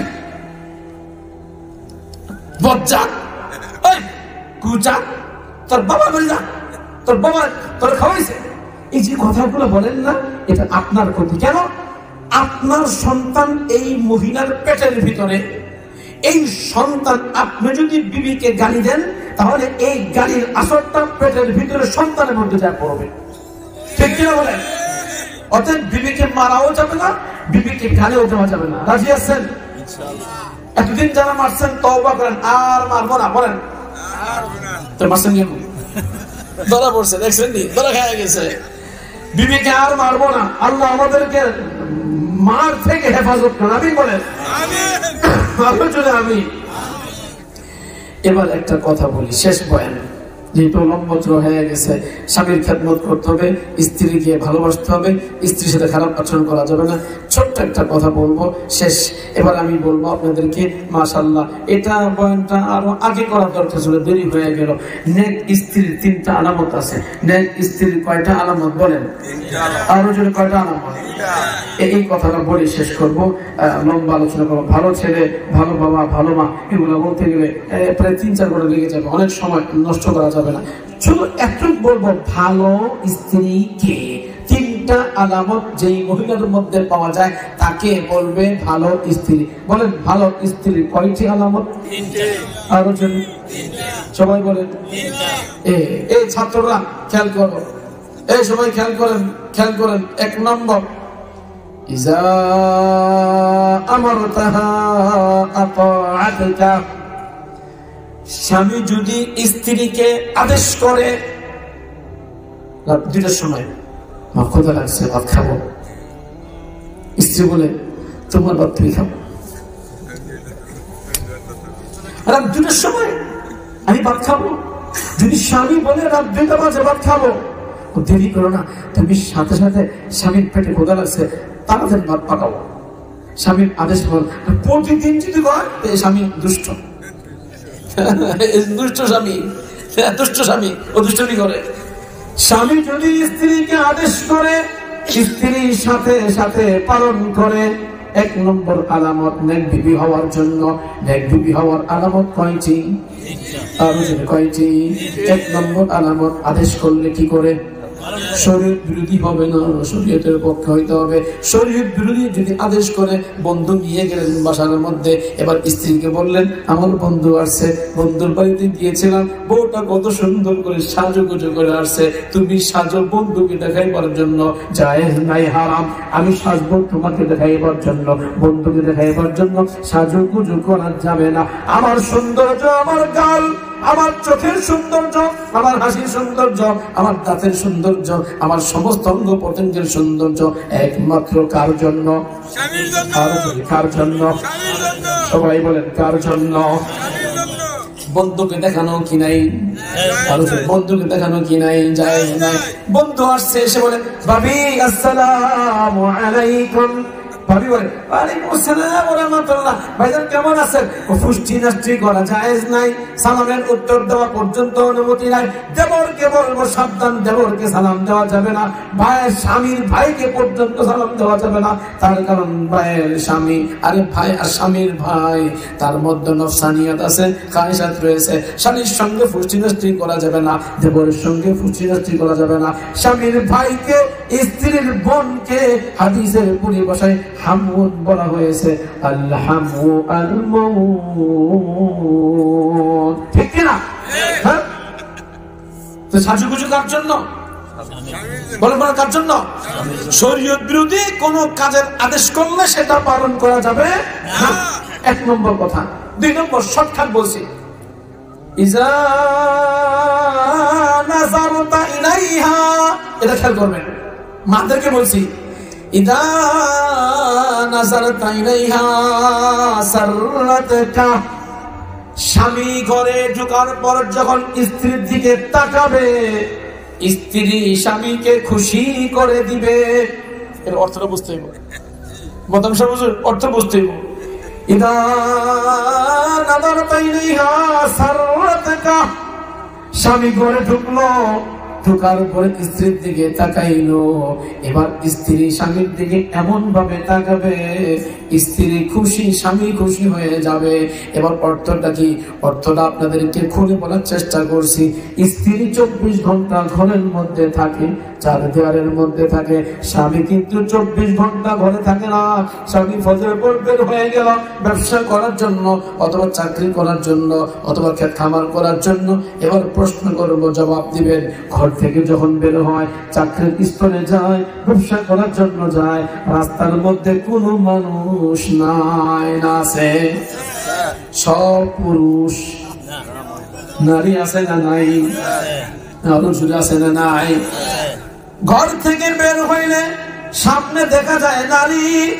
নারী যদি অসুন্দর হয়, নারী যদি সুন্দর না হয়, নারী যদি হাবশি গোলাম হয়, হাবশি বান্দিও হয়, এবার শয়তান আছে না নাই? ইস্তাশরাফা শাইতান, ওই কালো মেয়ের চেহারার মধ্যে সৌন্দর্য লাগায় দেখে নিজের বউ কিন্তু অনেক সুন্দর, ওদিকে তাকাই থাকে না। ওই কালা মেয়ে দেখলে ভালো লেগে যায়, বুড়ি দেখলো ভালো লাগে, কালা দেখলো ভালো লাগে, কারণ ওই চেহারার মধ্যে কে আছে? আরো জোরে কে আছে? এবার ডান দিকে নারী, বাম দিকে নারী, সামনে নারী, বাসে উঠলে নারী, ট্রেনে উঠলে নারী, ঘরে গেলে নারী, এবার বাজারে গেলে নারীর তো অভাব নাই, শপিং মলে গেলে তো নারীর কত কাঠিন ওয়ালা চুল, কত কাঠিন রঙের বেরঙের কাপড় চোপড় পরা অর্ধ উলঙ্গ নারী রাস্তার মধ্যে আছে না নাই? মাথার মধ্যে কাপড় নাই, পথ কাঠিন চুলওয়ালা নারী আছে। এবার এই ছেলেটা যদি আল্লাহওয়ালা হয়, এই মানুষটা যদি আল্লাহওয়ালা হয়, উলামায়ে কেরাম বলেছেন নবীজি তার স্বামী, তার মেয়ের স্বামীকে আলীকে নসিহত করেছেন, ইয়া আলী আন্নাযরু নাজরাতুল উলা লা তুতবি'ন নাজরাতাস সানিয়া। আলী, তোমার জন্য প্রথম নজর মাফ, দ্বিতীয়বার কিন্তু রাস্তাঘাটের কোনো মেয়েকে দেখা যাবে না, মেয়ে দেখার অনুমতি নেই। শ্বশুর হিসাবে, রাসূল হিসাবে মেয়েকে বিয়ে দেওয়ার পর স্বামীকে, জামাইকে নসিহত করলেন, লা তুতবি'ন নাজরাতাস সানিয়া, দ্বিতীয়বার নজর দেওয়া যাবে না। এবার প্রত্যেকটা স্বামী ঘর থেকে বের হওয়ার পর ডানে বামে সামনে পিছনে শত শত নারী দেখে আল্লাহ ওয়ালা যারা এক নজর পড়া মাত্র চোখটা ফেরত আনলো, ফেরত আনার পরে শয়তান বলে, দেখলা দেখো না। এবার বলে না না দেখা যাবে না। এই যে দ্বিতীয়বার দেখতে চাও, দেখলো না, কষ্ট হইল কি হইল না? আরো জুড়ে হয়েছে কি হয় নাই? আপনাদের কষ্ট হয় না? আপনার বুজুর্গ, আমার তো কষ্ট হয় বাবা, আমার অনেক কষ্ট হয়। এটা বুঝবেন না কি পরিমাণ কষ্ট হয়, কি পরিমাণ যে জিহাদ করতে হয়, আপনাদেরকে আমি বোঝাই পারবো না। আমি বুঝি আর আমার আল্লাহ জানে কি পরিমাণ কষ্ট হয়। এত জিহাদ, এত জিহাদ, নারী দেখলে চোখটা ফেরত আনাটা, এটা একটা পাহাড় যে পরিমাণ ওজন, এর চেয়েও বেশি ওজন চোখটাকে হেফাজত করা। জোরে বলেন কথা ঠিক না বেঠিক? আপনারা কি বলেন? আপনারা কি বলেন? একমত সবাই? একমত সবাই? এখন নবীজি বললেন, তোমার স্বামী কি পরিমাণ জিহাদ করছে রাস্তার মধ্যে, তোমার স্বামী কি পরিমাণ জিহাদ করছে শপিং মলে, তোমার স্বামী কি পরিমাণ জিহাদ করছে ব্যবসায়িক স্থানে, তোমার স্বামী কি পরিমাণ চোখ হেফাজত করছে। ঘরে আসার পর যদি তুমি একটু মুস্কি না হাসো, একটু যদি ভালোভাবে স্বামীর দিকে না তাকাও, একটু আদর সোহাগ না করো, এই স্বামী মনে মনে ভাববে কি একটা জন্মের খাটাস মাইয়া পাইলাম। হ্যাঁ, এর একটু হাসেও না, একটু খুশিও করে না, মুস্কি হাসে না, আমার সামনে আসে না। এজন্য বলছে স্বামী যখন ঘরে ঢুকবে, তোমার কাপড় চোপড় সুন্দর ভাবে, তুমি তো জানো তোমার স্বামী কখন ঘরে আসে, ওই সময়টা সুন্দর আইব্রো লাগাও, সুনু লাগাও, পাউডার লাগাও, একটু ভালো, এটা কি বলে, এটাকে স্প্রে করো, আতর গোলাপ লাগিয়ে স্বামী যখন আসবে তখন মুস্কি হাসবে। শুধু তাই না, আরব দেশের নিয়ম হলো স্বামী যখন ঘরে আসবে, স্বামীর হাতটা ধরে একটা চুমু খাওয়া, স্বামীর হাতের মধ্যে চুমু খাওয়া, এটা আরব দেশের একটা তরিকা, আরব দেশের একটা নিয়ম। অতএব স্বামী যখন ঘরে আসবে, এমন এত সুন্দর একটা মুচকি হাসি দিবে, স্বামীর সামনে তুমি গ্লাসে পানি আনবে, স্বামীর সামনে এইভাবে আসবে, স্বামী যেই পরিমাণ সারাদিন কষ্ট করছে, ওই পরিমাণ কষ্ট তোমাকে দেখে যেন ভুলে যায়। আপনারা কি আমার কথা বুঝতে পারছেন?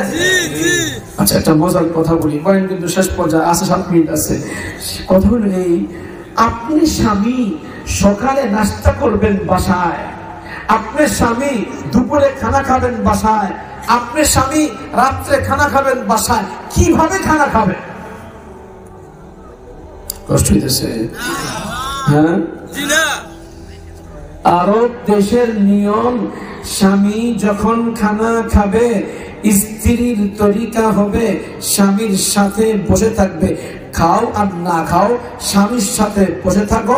স্বামী যখন খানা খাবে, তাকুলুল মারআতু মা'a হিযাই যাওজিক, তোমার স্বামীর পাশে বসে তুমি খানা খাও।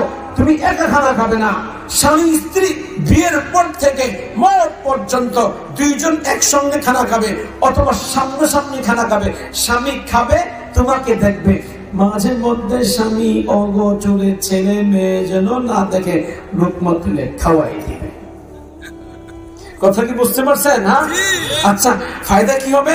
খানা খাইতে থাকবে, এটা জান্নাতীদের তরিকা।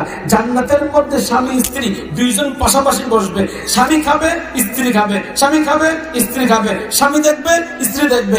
খানাও খেতে থাকবে, স্ত্রী দেখতে থাকবে, মন ভরে খানা খাইতে দেখো, খানা খাইতে থাকো, বিবির গাল দেখো, বিবির চোখ দেখো, বিবির ঠোঁট দেখো, বিবির চোখ দেখো, বিবির দাঁত দেখো, মন ভরে তুমি দেখে নাও।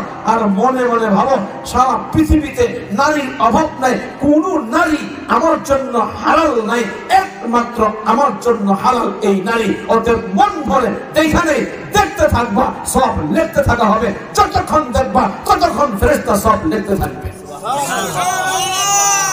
আর ভাত হজম হবে, খানাও কার্যকর হবে, যে খানা খাইবা সেটা কার্যকর হবে। ঠিক আছে ভাই? হ্যাঁ, আল্লাহ স্ত্রীকে এবার হুজুর ধরাই দিছে। হ্যাঁ, এইবার তো তোমার একা রাখা যায় না, বসো বসে বসে খাইবা। আর যদি না খায় এটা খাওয়াই দিবা, খাও খাও। খালি স্বামী একাই খাওয়াবে না, স্ত্রীর মাঝে মধ্যে স্বামীরা খাওয়ার দরকার।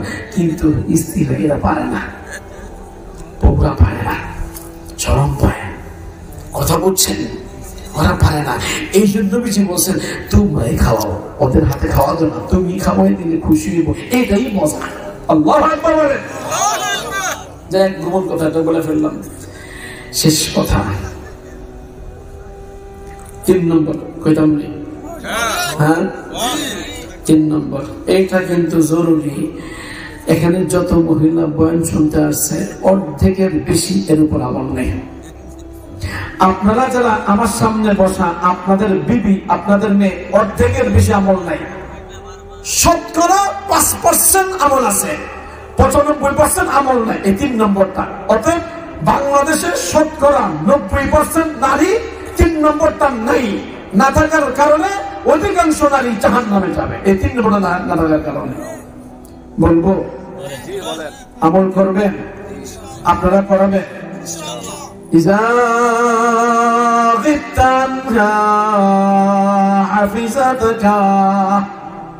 স্বামী যখন ঘরে থাকবে না, স্বামীর সতীত্বের হেফাজত করবে, স্ত্রী তার সতীত্বের হেফাজত করবে। সতীত্বের হেফাজত মানে 6টা অঙ্গ হেফাজত করার নাম সতীত্বের হেফাজত করা। বুঝে থাকলে বলেন তো কয়টা অঙ্গ হেফাজত করার নাম সতীত্বের হেফাজত করা? আরো জোরে সবাই বলেন। সময় কম, 4 মিনিট, একদম সময় কম। 1 নম্বর চোখ হেফাজত। বলেন 1 নম্বর কি হেফাজত? 1 নম্বর কি হেফাজত? 2 নম্বর কান হেফাজত কি? 3 নম্বর জবান হেফাজত কি? 4 নম্বর হাত হেফাজত কি? 5 নম্বর পা হেফাজত কি? 6 নম্বর যৌনাঙ্গ। কয়টা হইল? 1 নম্বর চোখ, 2 নম্বর কান, 3 নম্বর জবান, 4 নম্বর হাত, 5 নম্বর পা, 6 নম্বর যৌনাঙ্গ। এই 6টা অঙ্গ হেফাজত করবে যে সতী নারী হবে সে। আল্লাহু আকবার। ছোট্ট ছোট্ট অর্থ করবো। 1 নম্বর চোখ হেফাজত মানে নারীরা তার চোখ দিয়ে মুহতামিম সাহেবকে দেখবে না। এই মেয়েরা মাদ্রাসা, চোখ দিয়ে মুহতামিম সাহেবকে দেখা জায়েজ নাই, হারাম। চোখ দিয়ে মাস্টারকে দেখার অনুমতি নাই, চোখ দিয়ে দুলাভাই দেখার অনুমতি নাই, চোখ দিয়ে বেগানা পুরুষ দেখার অনুমতি নাই। চোখ হেফাজত শুধু পুরুষের না, নারীরও আছে। দলিল কোরআনে কারীমের আয়াত, وَقُلْ لِلْمُؤْمِنَاتِ يَغْضُضْنَ مِنْ أَبْصَارِهِنَّ وَيَحْفَظْنَ فُرُوجَهُنَّ। হে নবী, আপনি মুমিন নারীদেরকে বলে দেন ওরা যেন চোখ দিয়ে তার চোখটাকে হেফাজত করে, বেগানা পুরুষ না দেখে, এই চোখ দিয়ে খালু না দেখে, এই চোখ দিয়ে আপনার দুলাভাই না দেখে, এই চোখ দিয়ে মাস্টার না দেখে, এই চোখ দিয়ে বেগানা পুরুষ না দেখে, এই চোখ দিয়ে উস্তাদ না দেখে, এই চোখ দিয়ে মুহতামিম না দেখে, এই চোখ দিয়ে ভিন্ন পুরুষ না দেখে। খুব সাবধান, খুব সতর্ক। আল্লাহ পাকের মেহেরবানি, আমার একটা মহিলা মাদ্রাসা আছে, হ্যাঁ, মিরপুর সবচেয়ে বড় মহিলা মাদ্রাসা, 1550 ছাত্রী। আলহামদুলিল্লাহ, আমি এতটা কড়াকড়ি করি, যখন মেয়েরা রাস্তায় বের হয় আমি যাই, কোনো মেয়ে আমাকে চেনে না। এটা আল্লাহ পাকের দয়া। 1550 ছাত্রী, প্রতিদিন 1000-1200 ছাত্রী, আপনার 1000 ছাত্রী আপ ডাউন করে চলে যায়, কিন্তু কেউ আমাকে চেনে না। এতটা করা মাদ্রাসা, এত করা। সাবধান, মহিলা মাদ্রাসা মানে এটা আগুন নিয়ে খেলা। পুরুষ মাদ্রাসার চেয়েও মহিলা মাদ্রাসা কঠিন। এজন্য নারীদেরকে, মেয়েদেরকে বলো সাবধান। জরুরত ছাড়া কথা বলা জায়েজ তাই হারাম। প্রয়োজনের অতিরিক্ত কথা বলা যাবে না। উস্তাদের সঙ্গে প্রশ্ন করবে, না পারলে শেষ। তোমার বাড়ি কইও, বলে কি বলে না, বাড়ি কই তোমার? মা তোমার বাড়ি কোথায়? আরে বাড়ি কেন জিজ্ঞেস করেন? তার বাবা নাই? তার বাবা নাই? আমার সাথী একসাথে দেওবন্দে পড়ছে, আমরা একসাথে ময়মনসিংহ বাড়ি। তার মেয়েটা দৌড়া পড়বে, তো বলছে ভাই আপনার এখানে তো দৌড়া ছাত্রী অনেক বেশি, আমার এখানে 135 জন 40 জন দৌড়া ছাত্রী। হ্যাঁ, অনেক ছাত্রী মাশাআল্লাহ, এত ছাত্রী, অনেক ছাত্রী মাশাআল্লাহ। তো আমার মেয়েটা আপনার কাছে পড়াবো, আপনার কাছে বুখারী পড়বে। আচ্ছা ঠিক আছে, নিয়ে আসেন। তো আমাকে বলে আপনার ভাতিজি চিনেননি? আমি কি আপনার মেয়েকে আমি দেখছি? হ্যাঁ, আপনার মেয়ে আমার কি হয়? হ্যাঁ, বিয়ে করলে আমার বউ, বিয়ে করলে আমার কি হবে? বউ হবে। তা আপনার মেয়েকে আমি দেখবো কেন? আমি কোনোদিন জিজ্ঞাসা করে নেই যে অমুক মেয়েটা আসবে কিনা। কেন? আমি কেন জিজ্ঞাসা করবো? তার সাথে কেন, কিসের সম্পর্ক? কোনো সম্পর্ক নাই। তো কোনোদিন আমি তাকে জিজ্ঞাসা করি না, এবার পড়তে বলি না। আমি কেন বলবো? তার সাথে আমার কি সম্পর্ক? আর সম্পর্ক করাই মানে, জিজ্ঞাসা করা মানে শয়তান আমার দিলের মধ্যে ওয়াসওয়াসা দিবে, নরম নরম কথা বলবে, নরম নরম সুরে কথা বলবে। আমি তো একটা মানুষ, আমার দিল নরম হয়ে গেলে আমি নিজেই গুনার মধ্যে লিপ্ত হয়ে যাবো। জুড়ে বলেন কথা ঠিক না? ঠিক ঠিক কিনা? আপনারা বুঝলেন কথা? একদিন এই মেয়ে মাদ্রাসা থেকে বের হয়েছে বৃহস্পতিবার দিন, আমিও বের হয়েছি ওই সাথে আমার সামনে। এখন বলে হুজুর, হুজুর এই যে আমার মেয়ে, এই হুজুরে সালাম দাও। বলে আমি তো ব্যাগ থামো, সালাম কেন দিলাম? হ্যাঁ, কে বলছে সালাম দিতে? একদম মেয়ে একদম কাঁদতে শুরু করছে, তুমি আমার সালাম কেন দিলা? তুমি যুবতী মেয়ে, তুমি আমাকে সালাম দেওয়া জায়েজ আছে? শরীয়ত কি বলে? শরীয়তের মাসলা কি? এইভাবে যখন ধমক দিল, আর কোনোদিন এই কাম করবেন না। হ্যাঁ, মেয়ের পরিচয় আমাকে কেন দিবেন? আপনার পরিচয় ঠিক আছে, মেয়ে সামনাসামনি কেন পরিচয় করাইবেন? সামনাসামনি পরিচয় করার অনুমতি নেই। পরিচয় করে ধরে মেয়ের মা আসবে, আমার বেবিকে বলবে এটা আমার মেয়ে, আপনি দেখে রাখবেন। আমি কেন দেখে রাখবো? পুরুষ দেখে রাখবে না, পুরুষ বাইরে কাজ করবে আর ভিতরে মহিলা কাজ করবে। আপনারা কি আমার কথা বুঝতে পারছেন? এটা কিন্তু ভাই মহিলা মাদ্রাসা আগুন নিয়ে খেলা। খুব সাবধান, খুব সাবধান, খুব সাবধান। এই জন্য এই চোখ দিয়া হেফাজত করতে হবে। চোখ দিয়া বেগানা পুরুষ দেখা যাবে না, কান দিয়া বেগানা পুরুষের কথা শোনা যাবে না। মা বোনদেরকে বলবো সাবধান, যখন মোবাইল আসবে সালাম দিবেন না। সালাম দেওয়া নিষেধ। মোবাইল যদি আসে, পুরুষটা মোবাইল ধরবে, যদি আপনি মোবাইল ধরেন, মোবাইলটা অন করে কানে রাখেন। অপর প্রান্ত থেকে পুরুষের কণ্ঠ নাকি নারীর কণ্ঠ? যদি নারীর কণ্ঠ যদি সালাম দেয় ওয়ালাইকুম আসসালাম করেন। পুরুষের কণ্ঠ আগে দেখেন আপনার মাহরাম না গায়রে মাহরাম। যদি মাহরাম হয় তো ভাই হতে পারে, বাবা হতে পারে, চাচা হতে পারে, জ্যাঠা হতে পারে, মামা হতে পারে, তাহলে আপনি সালামের উত্তর দেন। উত্তর দেন, এবার বলেন বাবা কি কাকে যাচ্ছেন? কে আব্বুর সাথে কথা বলবেন না আম্মুর সাথে কথা বলবেন? কার সাথে কথা বলবেন? মাহরাম হলে কথা বলা, গায়রে মাহরাম হলে সালামের উত্তর না দেওয়া। যদি সে বলে অমুক কোথায়, তাকে ঝাঁঝালো কণ্ঠে বলা বাসায় নাই নাই। নরম সুরে উত্তর দিবে না, গরম সুরে উত্তর দিবে। কারণ তোমার কণ্ঠ নরম পাইলে কিছুক্ষণ পর ফুন্দে বলবে আপনি কি হুজুরের মেয়ে? আপনি কি হুজুরের মেয়ে? আপনার নাম কি? মামনি, আমি তোমার আব্বুর সাথী, একসাথে আপনার দেওবন্দে পড়ছি। তুমি কি হুজুরের মেয়ে? জি চাচু, জি আঙ্কেল, আমি হুজুরের মেয়ে। শয়তান লাগাইল। কথা বলেন ঠিক হবে? ঠিক। এই শয়তানের গুণ লাগাই দিল।